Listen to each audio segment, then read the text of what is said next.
contrário do seu mestre, Orem qualificou-se como doutor em teologia e construiu uma carreira impressionante fora da universidade.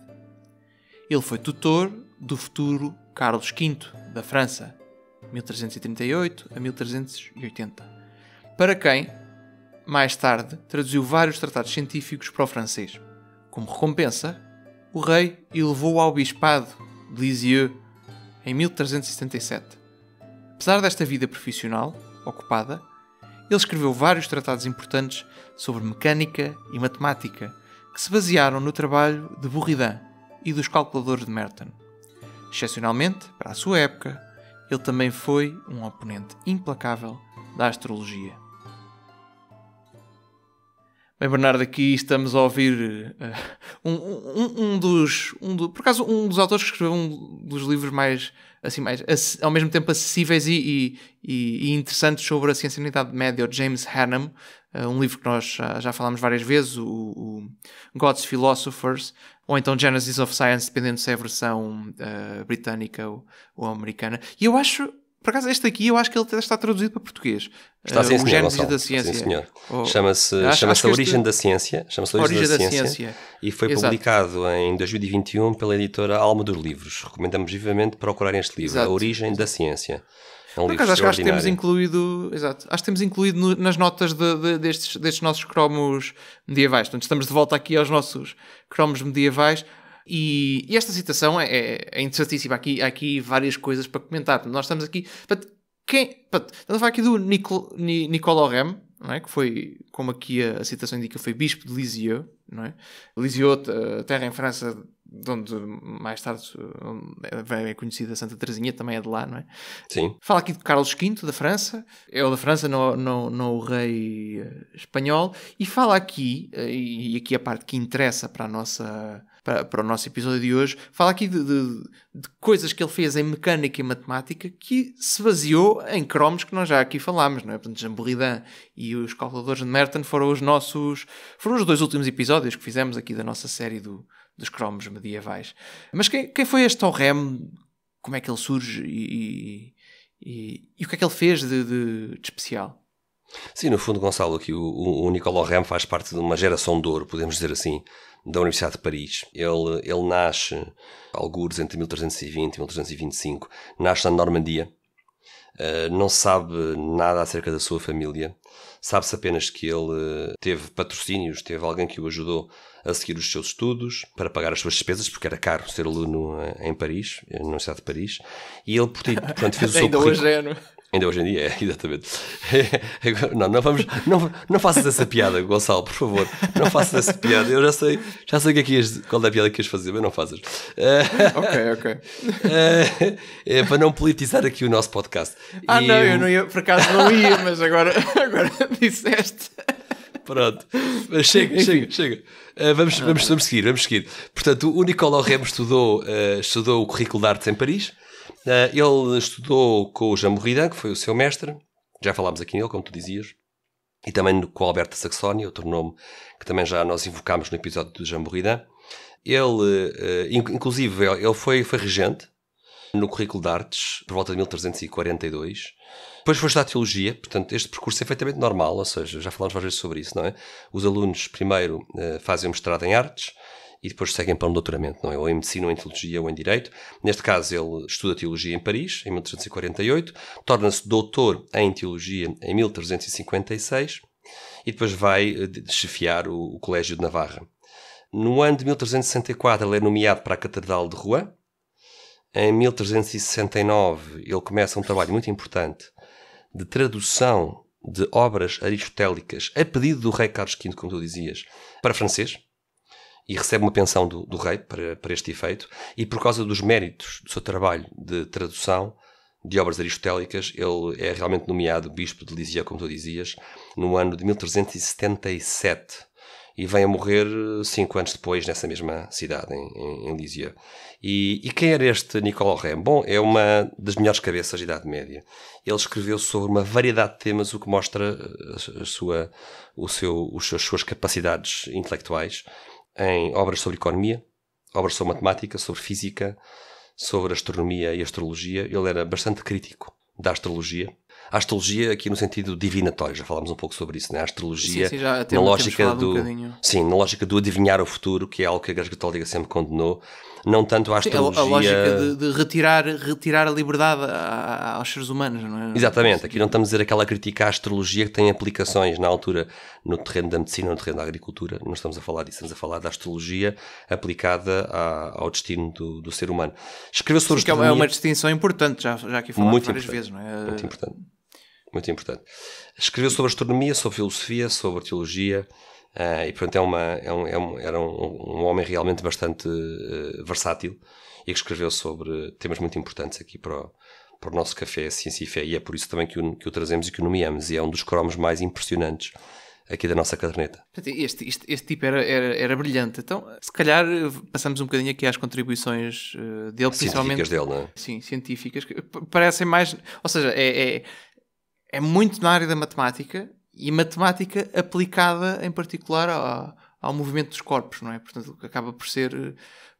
Aliás, olhando aqui só para estes esquemas, isto é impressionante. Nós depois vamos partilhar os esquemas na pasta de recursos adicionais. Mas isto parece já os manuais de cálculo.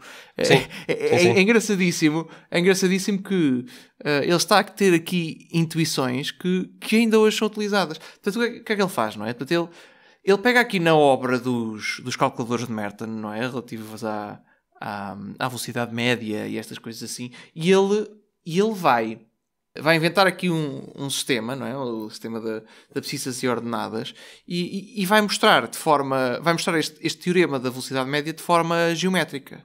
E tem aqui uma intuição que para quem estudou engenharia cruzou-se com isto de certeza, que é esta ideia da importância da área debaixo do gráfico. A área debaixo do gráfico que mais tarde vai chegar ao conceito de integral, não é? Então, o que é que ele vê? Ele percebe que a distância percorrida por um ponto, se nós tivermos o gráfico da velocidade em função do tempo, a distância percorrida por um corpo é igual à área debaixo do gráfico. Que é uma ideia espetacular. Isso é extraordinário. Sim, é extraordinário. Ele vê com base no teorema da velocidade média que, como se eu tiver sempre a mesma velocidade, a distância percorrida é a velocidade vezes o tempo, não é? Se eu desenhar isto num gráfico, eu tenho um retângulo em que tenho a velocidade na altura, não é? E o tempo no comprimento. E um vezes o outro, da velocidade vezes o tempo, dá a distância percorrida. Mas, Gonçalo, uma velocidade constante. Mas se calhar convém explicar aqui aos nossos ouvintes que antes dessa criação ou dessa intuição prodigiosa acerca dos integrais e das áreas debaixo das funções, convém dizer aos nossos ouvintes que este senhor inventou os gráficos a duas dimensões e o pensamento é que isto não é óbvio, ou seja, não existiam, não havia a prática de representar quantidades desta forma através de eixos de ordenadas e de abscissas. Era e quase o OREM introduz... Sim.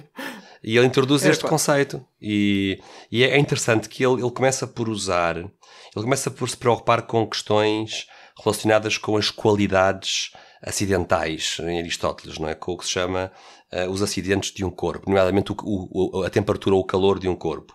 E é quando nós está a falar acerca do calor de um corpo, e ele está à procura de uma forma de o quantizar, que ele vai introduzir o conceito de, por exemplo, de intensio, não é? A intensidade da temperatura que o corpo tem num dado ponto, do conceito de extensio. Ele está a querer representar num eixo o comprimento, por exemplo, de uma vara metálica, não é? E no outro eixo a temperatura dessa vara metálica em cada ponto, não é? Portanto, mas é interessante como ele passa desta linguagem do intenso e do extensio, passa disso para as coordenadas, para os sistemas de coordenadas, não é? Ortogonais, em que ele vai usar palavras como latitudo e longitudo, no fundo, não é? As latitudes no eixo dos lembrar qualquer coisa, não é? Faz. E as longitudes e a outra, no eixo no fundo, X. a diferença entre quantidades intensivas e quantidades extensivas. É muito interessante isso. É uma coisa importante. Por exemplo, a densidade. Uma quantidade intensiva é uma quantidade que, se nós quisermos saber como é que ela é num determinado sistema, nós não podemos somar. Por exemplo, a densidade não se soma. Se eu tenho um sistema que tem uma determinada densidade, cada ponto pode ter uma densidade, mas a densidade do sistema globalmente não é a soma da densidade em cada ponto. Não é? Isso o resultado não fazia sentido nenhum. Mas o volume do sistema é igual à soma do volume de cada bocadinho do sistema. Portanto, isto é a diferença do volume. Quando a quantidade total é a soma dos bocadinhos, é uma quantidade extensiva, e a densidade é uma quantidade intensiva. Portanto, se eu tiver um corpo com densidade constante, a densidade desse corpo é igual a essa densidade, não é a soma das densidades todas. Portanto, isto é uma distinção importantíssima, não é? Sem dúvida. Absolutamente... E ele vai usar este sistema de coordenadas ortogonais para o tema da velocidade média, para o tema da velocidade média que já falámos aqui num episódio anterior. E ele vai representar, através, por exemplo, de uma linha horizontal, a velocidade constante, e vai usar o eixo horizontal para representar o tempo. E ele vai, no fundo, fazer o cálculo da distância percorrida como uma área de um retângulo. No fundo, a área de um retângulo em que no eixo do X temos o tempo e no eixo do Y temos a velocidade constante, que dá origem a um retângulo, esta área é o espaço que o corpo percorre com velocidade constante, que no fundo é multiplicar a velocidade pelo tempo, não é? V vezes T. E o facto de ele estar a usar a geometria e um sistema de coordenadas que ele inventou para fazer este tipo de cálculos mostra realmente aqui o tal salto do quantitativo para o geométrico, não é? Que vai ser tão importante para a ciência moderna. E repara aqui, nós estamos a ver aqui nas notas, depois podem seguir, repara aqui neste salto que ele depois dá, não é? Que é, se eu a velocidade constante, a área por baixo da curva da velocidade é a distância percorrida, então se a velocidade não for constante, mas for variável, se eu partir essa curva em vários bocadinhos de tempo, não é?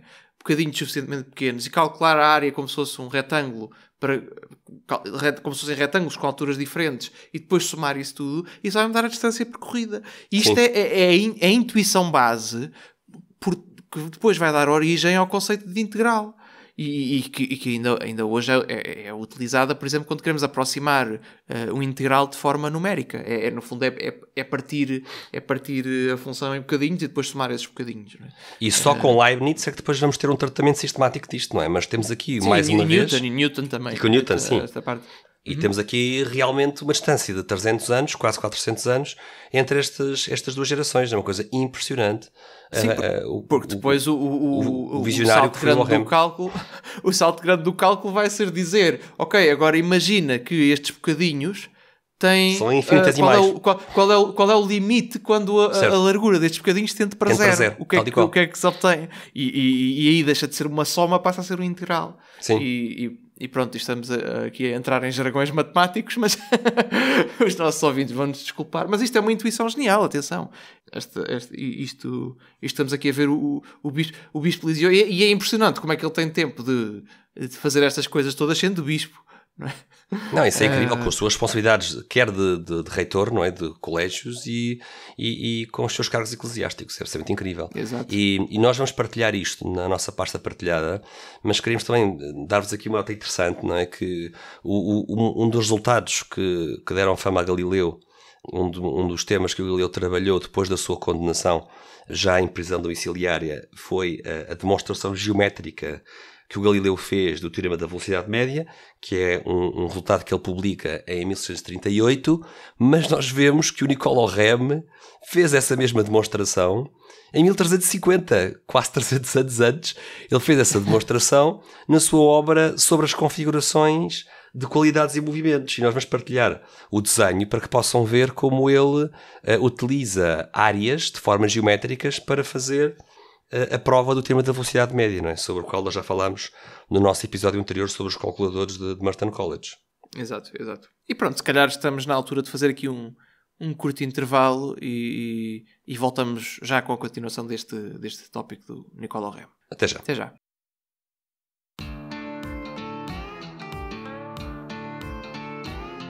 Estás farto de podcasts chatos e que te adormecem? Então prepara-te, porque estamos a preparar a melhor mistura de ciência e fé. Subscreve agora e deixa para trás os teus problemas de café. E não se esqueçam de pôr gosto e partilhar.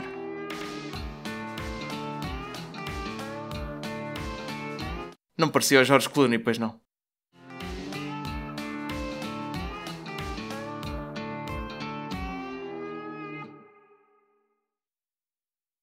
Ogham é mais célebre pela sua contribuição no argumento sobre a rotação da Terra.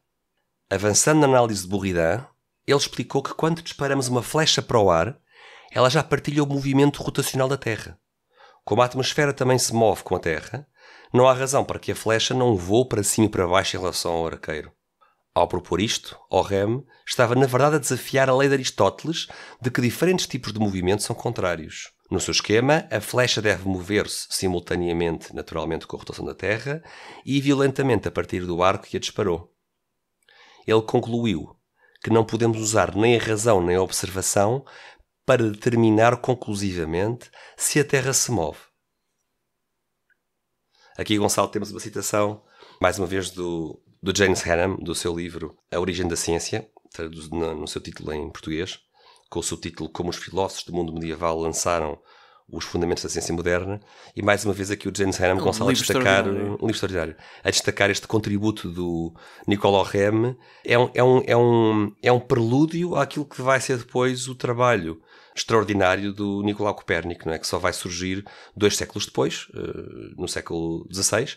Mas aqui temos o Jean Buridan e o seu aluno Niccolò Ogham a especularem, Gonçalo, de quem tem, mais uma vez, de quem tem muito tempo livre, né? Mas não tinha muito tempo livre, mas tinha uma aptidão pela especulação, a especularem acerca do movimento da Terra, se a Terra se move ou não. Eles acreditavam que a Terra não se movia, mas já começam a especular acerca de como é que se conseguiria interpretar os fenómenos num cenário em que a Terra rodasse e os céus estivessem parados.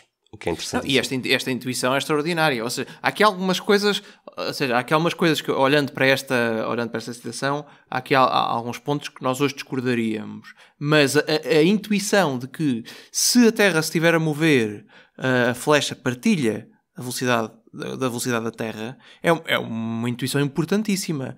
E de facto é o que explica o facto da flecha cair na vertical. E não ficar para trás.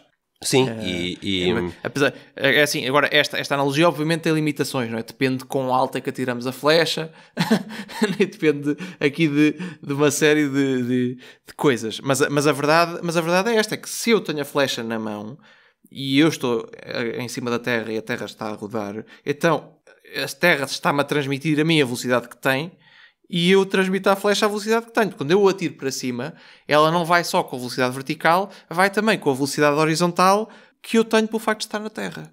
Isto surge naturalmente, Gonçalo, da teoria do ímpeto do Jean Buridan, sobre a qual nós já falámos no episódio acerca desse tem aqui essa intuição, tem essa intuição aqui. Agora, ele depois conclui que não podemos usar a razão nem a observação para determinar conclusivamente que a Terra se move. Bem, isto nós hoje sabemos que é errado, até porque nós conseguimos precisamente usar estas duas coisas para mostrar isto, não é?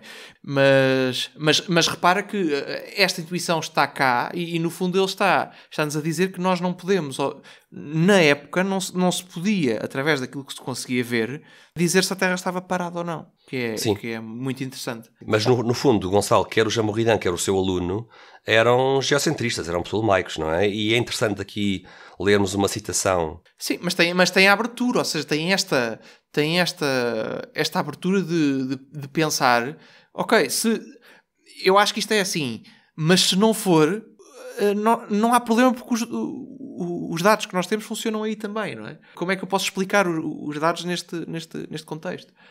Tem essa abertura, o que é extraordinário.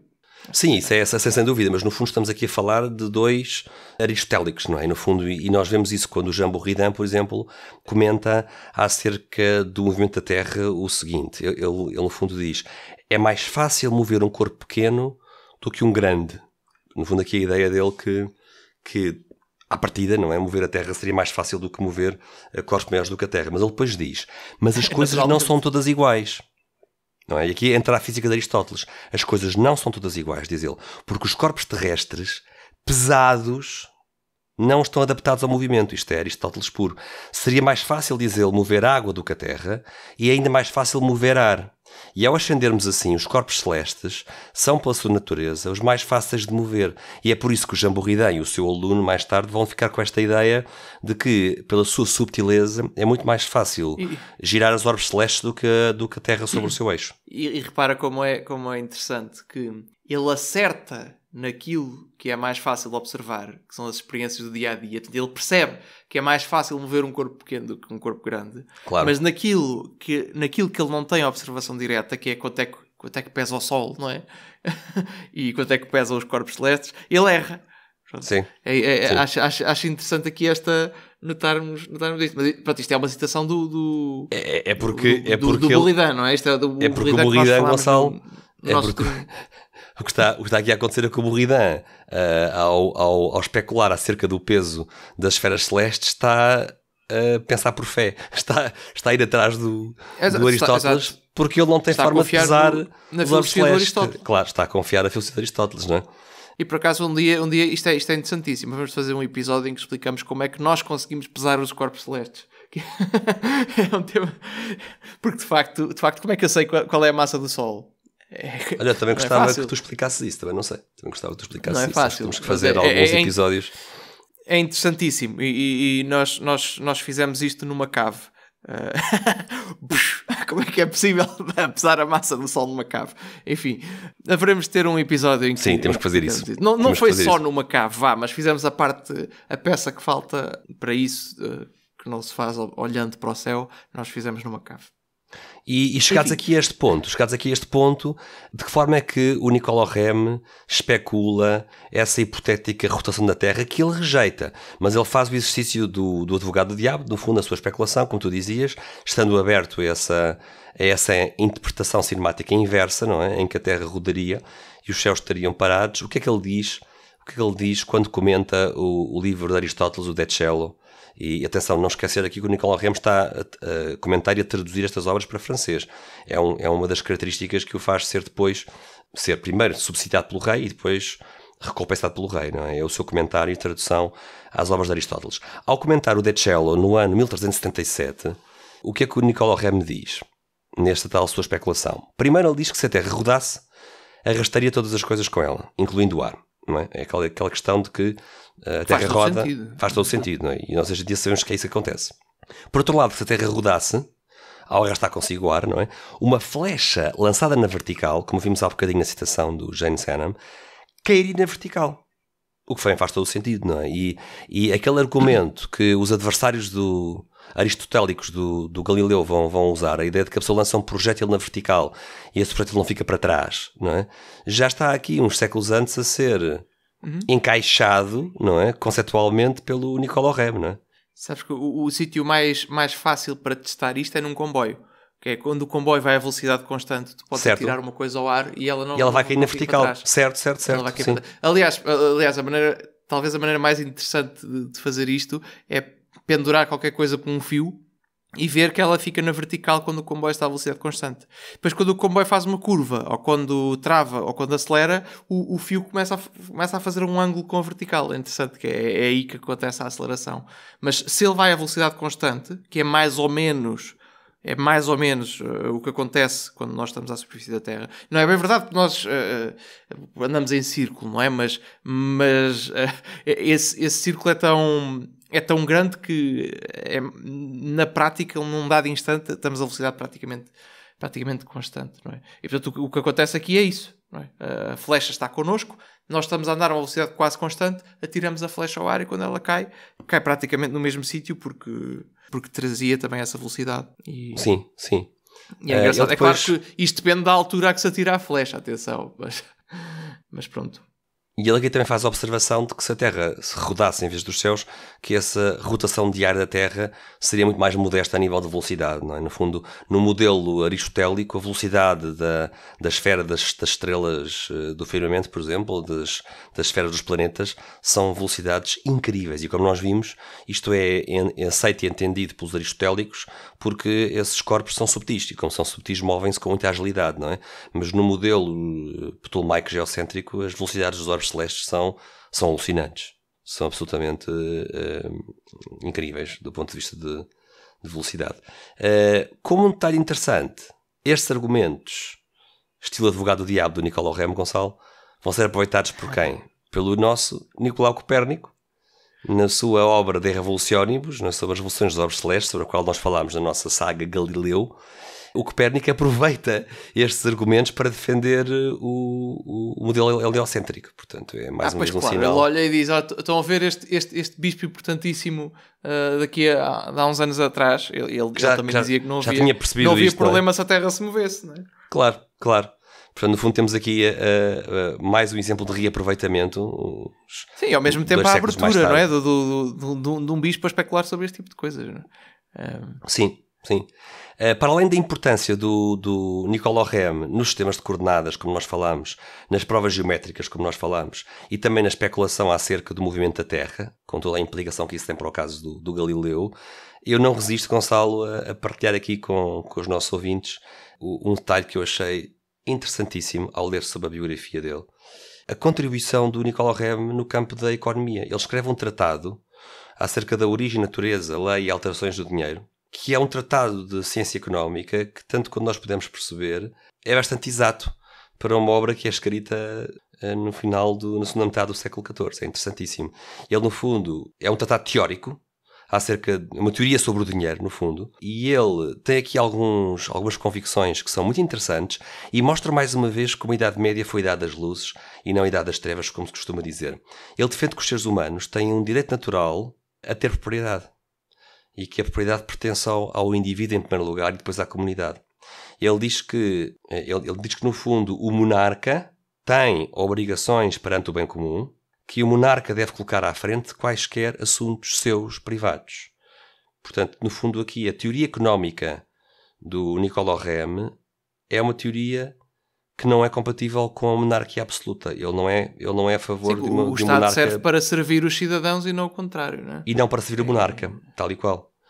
E quando o Nicolas Rem está a comentar a questão das emergências, não é? No fundo, esta ideia, que era comum na época, de que os monarcas tinham um direito natural à propriedade privada em caso de emergência, o Rem faz uma crítica em relação a esta questão, a esta facilidade que alguns monarcas tinham em se apoderar daquilo que era dos indivíduos.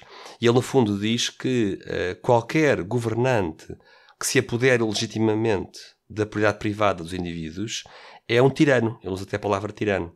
E ele foi um dos primeiros teóricos medievais a não aceitar que o monarca pudesse, se quisermos, pôr as mãos na propriedade privada dos seus súbditos. Muito interessante. O mesmo monarca que promoveu a bispo, não é? Ora bem, ou seja, isto mostra... Para como ele não estava com problemas... Não, é interessantíssimo isto, não é? É interessantíssimo não é dizer mal, porque isto mostra que a reputação que ele tinha dava-lhe grande à vontade para poder fazer este tipo de observações políticas, sendo ele um patrocinado pelo rei. Realmente é super interessante o que tu acabaste de dizer, não é? É um contexto interessantíssimo. Mostra realmente mais um exemplo de como a Idade Média foi uma época de grande criatividade e liberdade de pensamento em todo o tipo de áreas. E eu fiquei espantado aqui para esta questão da economia que eu não estava à espera. Sim, e repara, por acaso é interessante esta questão do direito à propriedade e estas coisas assim, são coisas que nós vamos ver mais tarde, depois nos séculos XIX e XX, não é? Com o desenvolvimento da doutrina social da Igreja. Por acaso é um tema interessante que temos que tratar aqui, também numa série própria. Mais tarde ou mais cedo, mas que pronto, estes princípios estão lá, não é? E pronto, ficamos aqui com mais este cromo da nossa caderneta. Este é um cromo de grandes dimensões, este ocupa uma parte importante da página da nossa caderneta, porque realmente foi um homem extraordinário em todas as vertentes que se pode imaginar, e que apesar de ter tido uma vida relativamente curta, viveu não chegou a viver 60 anos, mas deixou para a posteridade uma obra considerável, não é? E que mais uma vez lançou as raízes para aquilo que depois seria o trabalho dos cientistas modernos, não é? Do Galileu em diante, não é? Nós vamos partilhar com os nossos ouvintes na pasta partilhada, que vamos colocar o link para ela, como habitual, algumas imagens das obras do Nicolas Rem, e vejam com atenção os desenhos dos sistemas de coordenadas. Os desenhos são extraordinários. São extraordinários. Quem gosta de matemática... Extraordinários. E é interessante ver aqueles desenhos das curvas com vários retângulos lá dentro para calcular a área e ver como isso é semelhante àquilo que nós depois estudamos em cálculo. que é uma coisa que só vai ser formalizada muitos anos depois, não é? Mas é interessante como já está aqui esta intuição básica. Está aqui, e os desenhos, é como tu dizes há bocado, Gonçalo, a pessoa vê os desenhos e parece que está a ver um manual de cálculo, é interessantíssimo. Porque no fundo há algo que parece muito moderno nestes desenhos e que a pessoa fica verdadeiramente surpreendida, não é? A secção da aproximação numérica. É super interessante isto.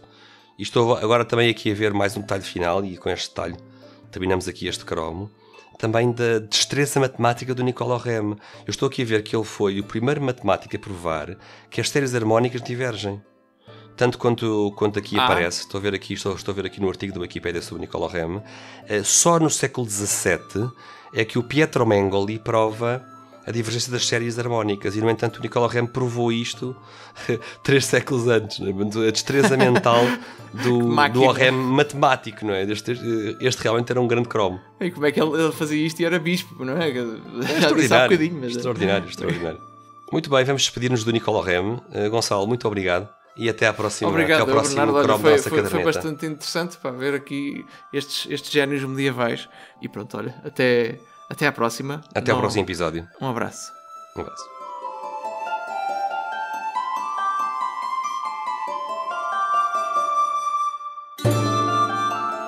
Foi mais um dos nossos cromos medievais. Esperemos que tenham gostado deste episódio, desta rúbrica em que mostramos os vários sábios que fizeram um trabalho científico ou intelectual importante durante a Idade Média. Relembro que se a relação da fé com a ciência é um tema que vos interessa, então não se esqueçam de subscrever, por gosto e partilhar. O Café Ciência e Fé volta em breve com novos temas, sempre a mostrar a harmonia entre a fé e a razão. Até lá, fiquem bem.